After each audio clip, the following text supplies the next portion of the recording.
This is the Honor Magic V3, and despite the added competition this time round, and much like its predecessor, it can still claim that it is the thinnest foldable in the world, and actually it's even thinner than last year's Magic V2. And while this might be my favourite foldable in terms of hardware, there is something that's holding me back from using this phone every single day.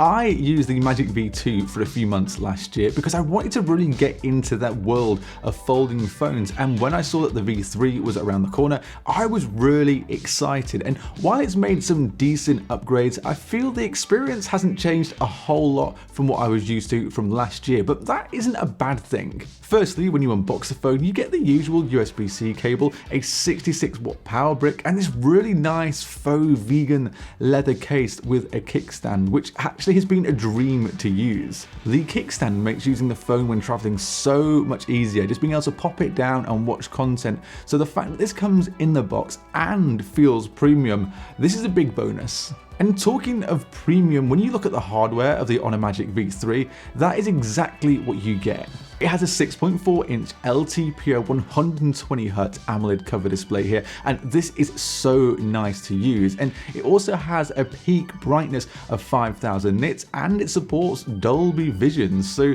if this was the only display on the phone, then I think I'd be really happy just using this all day, every day. And when that phone is folded and you use the cover display, it's impressively thin. It's pretty much the same thickness as an S24 Ultra or a Pixel 9 Pro XL. And if you take away that camera bump, this is just 9.2 millimeters. When you unfold the V3 to use that in a display, this is where you really see the magic. The phone is just 4.35 millimeters thin, and even the USB-C port looks like it struggles to fit in here. If you compare this to the Z Fold 6 being 5.6 millimeters, or the Pixel 9 Pro Fold being 5.1 millimeters, you can see how impressive it is, and actually it's even thinner than my Passport. That screen when unfolded is also fantastic. It's a 7.92-inch OLED, which again has 120 Hz, and this has been so good to use. When I've been using any folding phone, I feel like where it comes into its own is watching content and just having that bigger size display, especially when you're on the go. It's just a little bit more convenient, and like I mentioned with that kickstand, watching any content on that 7.92-inch screen has been a dream. My only complaint when watching content on that folded display is that the sound just isn't that great, and I can easily cover up the bottom speaker with my finger, which can become a little bit annoying. Typing though, when you get used to that split keyboard here, again, is really nice and easy. It makes having to take notes so much easier, and overall just having that bigger inner display is pretty convenient. And both of these displays also support a stylus as well. The only problem that I have with folding phones is that I force myself to use that folding display, because everything that I can do on here, I can pretty much do on here. The complaints that I had about the V2 have been fixed on the V3. There was no water resistance, there now is. You get an IPX8 rating, and there was no wireless charging last year, and now there is. You can get up to 50 watts of wireless charging, but to get that 50 watts, you do need to buy a Honor wireless charger. Another change this year is the design of that camera module, and it's essentially taken the design of the Magic 6 Pro and slapped it on the back of this here. And it is big, there's no denying it, but I actually don't mind it. And I'm not going to say I'm in love with that octangle design, but it is big, it is bold, and it stands out. So I'm okay with this. I've said how much I love the design, and as peak as the hardware is, sadly, the software just doesn't match up. The phone ships with Android 14, and on top of that you get Honor's Magic OS 8, and I feel that this does let down that next level hardware. Magic OS out the box starts badly. It turns off the app drawer for a start, which is just a bad move, and it takes too much time to go through the settings to turn this on, and it's just not a simple process. It has a ton of bloatware that again you have to go through and delete. I don't want an OS to ship with things like AliExpress, Booking.com and Amazon. If I want these, I'll download them, but don't force them onto my phone. And to top it off, separate notification shades and control center swipe downs from the top of the display. You also have to manually turn it on raise to wake and double tap to wake the screen, and I just feel like there's a lot to do here to get it right when you take it out the box. I also found the home screen and style settings just to change the wallpaper and lock screen a little overcomplicated. Having said that though, I do actually really like the full wallpaper always on display, and I feel like that every phone should have this. Then when we come to Honor's AI offerings, it's not really pushing the boat out here.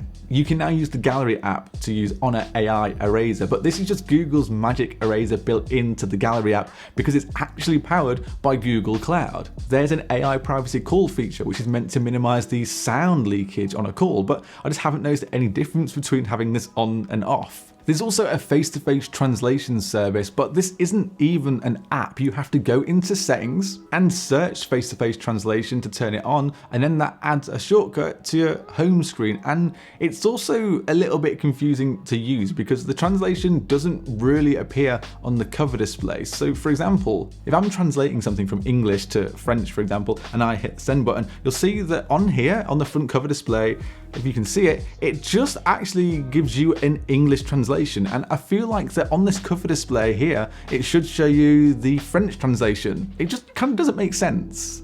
I'll give credit though where credit is due, because Honor's new No app does a lot right, and I like this. You can record who's speaking and have it transcribe, and at the same time, you're able to take notes yourself, which I can see being really useful. Also, if the speaker is speaking in one language, you can have it translate to another right within the app, which again is pretty cool. Magic Portal is another really cool feature. This allows you to drag and drop text or images into suggested apps without having to leave the app you're in, and it now supports over 150 apps, but I just need to remind myself that it's there because when I've used this, it's actually really useful. And while we're talking about software here, Honor will give you 4 years of OS updates and 5 years of security with the V3, which is one of the best update promises we've seen yet from Honor.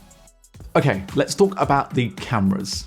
There's a 50 megapixel wide, a 50 megapixel 3.5 times telephoto, and a 40 megapixel ultra wide. And I have to say, I'm impressed with the photos that this can take. When you pick up a folding phone, cameras are usually the compromise you have to make, but with the V3, it's pushing that mantle and it's producing some really impressive pictures. One thing that I really like is the color accuracy between the lenses. They all look pretty much identical, so going from the ultra wide to the main to the telephoto. The photos that it produces are bright, vibrant, and they capture some really nice detail, especially when you end up using that 3.5 times optical zoom. The saturation within the images, for some people, I know they might think it's a little much, and I usually agree, but when you have a look at these pictures on the device, there's something about them that I really like. And it might be that the dynamic range does a really good job here, and the shadows, they look really good as well. For the selfie camera, you get 3 of them, so the inner display, the cover display,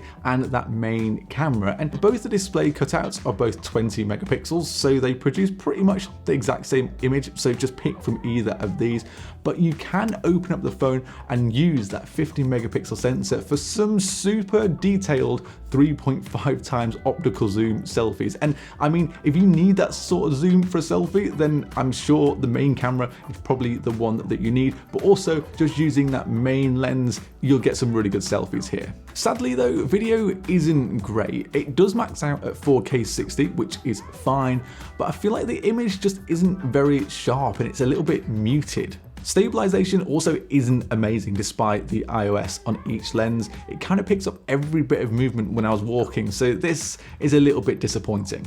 The phone is powered by the Snapdragon 8 Gen 3, which you expect, so anything that you throw at it, it should be able to handle with ease, and especially that it comes with 12 gigs of RAM. It also comes at storage options of 256, 512, and 1 terabyte, which is exactly what you need for a foldable phone, especially when you plan on using this for probably a lot of downloaded content. Playing games on this like Genshin Impact is actually a really nice, smooth experience until you get down to the battery. The Magic V3 has a 5,150 mAh battery, and while on paper that sounds great, it doesn't seem to really hold up. 10% of that battery is made up of silicon, which Honor says is an industry first, but it doesn't work as well as you'd expect it to. If you're using this for nothing more than social media and taking a few pictures, then sure, it will get you to the end of the day and you shouldn't have many complaints. However, if you're pushing it a little bit more, the battery just depletes so quickly. For example, I installed Genshin Impact and it swallowed almost 11% of battery life just for the download. And then playing that game made the battery disappear pretty quickly as well. And yes, you'd expect battery drain when playing graphic intensive games, but this was just a little bit more than I wanted to see. Overall, the Honor Magic V3 is some seriously impressive hardware. It's thin, it now has an IP rating, it has wireless charging, and you're not compromising on cameras. This will come to Europe, but the price is always something that I feel lets folding phones down as they're so expensive. And again, the V3 has the same problem here. It's really hard to recommend any folding phone when you have to pay a premium and compromise on the software like you do here. But if you want a folding phone that is probably some of the best hardware that you can get, then the Honor Magic V3 is probably it. But let me know what you think in the comments. What do you think of Honor's offering this time round? Could this tempt you over to a folding phone? Before you head off, make sure you subscribe to the Android Authority YouTube channel. And if you do that, then I will see you in the next video.